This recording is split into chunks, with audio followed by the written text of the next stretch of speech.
Em nome do Pai, do Filho e do Espírito Santo. Amém. Hoje é quarta-feira da primeira semana do tempo comum, e nós estamos juntos novamente. Que alegria, meu irmão, minha irmã, podermos mais um dia, mais uma quarta-feira, ler e meditar juntos a palavra de Deus. E não esqueça, depois de meditar esta palavra, de você compartilhar com seus amigos, nos seus grupos, como é importante a gente divulgar a palavra de Deus. Divulgar coisa boa, né? Coisa sadia, coisa que vai fazer diferença na vida das pessoas. Porque hoje em dia tanta coisa, tanta porcaria que se manda, que se faz e que não faz diferença. A palavra de Deus faz diferença, né? E você pode fazer a diferença na vida de muitas pessoas se você compartilhar este evangelho.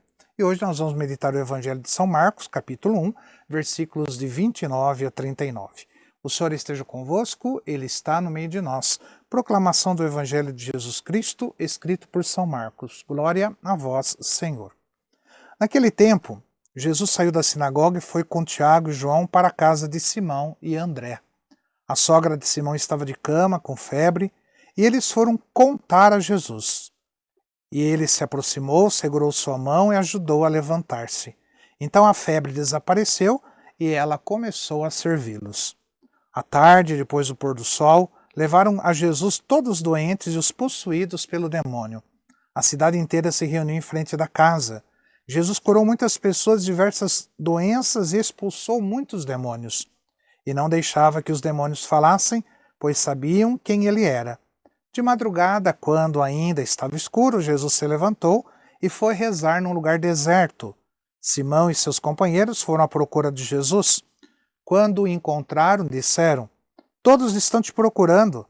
Jesus respondeu: "Vamos a outros lugares, às aldeias da redondeza. Devo pregar também ali, pois foi para isso que eu vim." E andava por toda a Galiléia, pregando em suas sinagogas e expulsando os demônios. Palavra da salvação. Glória a vós, Senhor.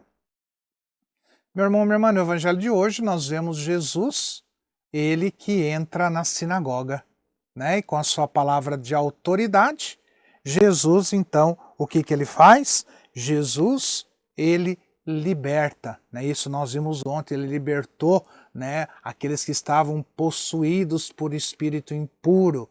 Né? E esse gesto que nós vimos ontem no Evangelho revela o profundo desejo de Cristo. E o profundo desejo de Cristo é curar e libertar todos aqueles que se encontram presos, né, pelo mal, seja o mal físico, emocional e espiritual.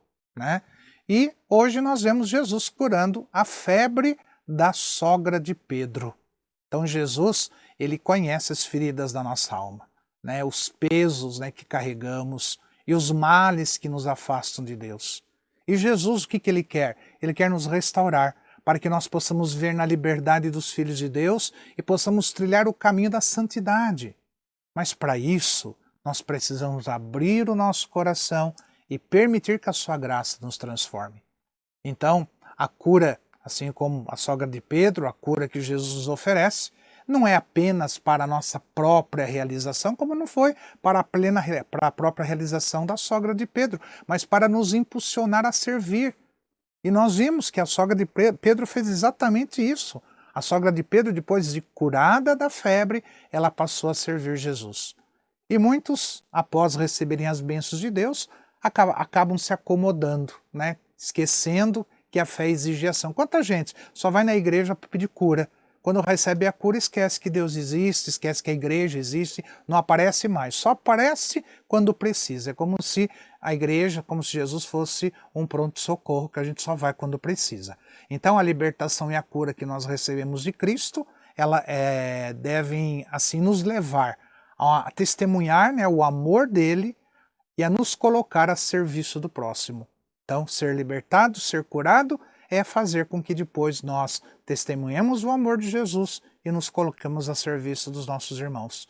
E quando somos curados, nós somos chamados a levar essa mesma graça aos outros. É claro que não com palavras vazias, mas com gestos concretos de caridade, perdão e generosidade. E Jesus, ele nos liberta para que nós possamos ser luz no mundo, anunciando que ele é o caminho que conduz ao céu. Por fim, Jesus nos ensina no Evangelho de hoje a importância da oração.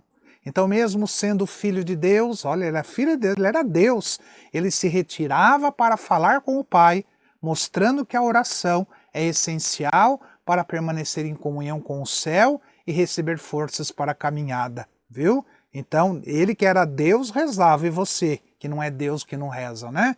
E nós? Será que nós, eu, você, estamos dedicando tempo para estar com Deus, para ouvir a sua voz e apresentar nossas lutas e gratidões? A oração, ela é a base da vida cristã, o lugar onde encontramos paz, sabedoria e coragem.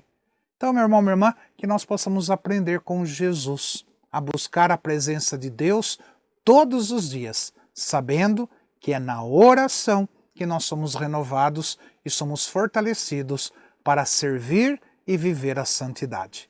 E deixo para você a bênção desta quarta-feira, que o Senhor te abençoe em nome do Pai, do Filho e do Espírito Santo. Amém.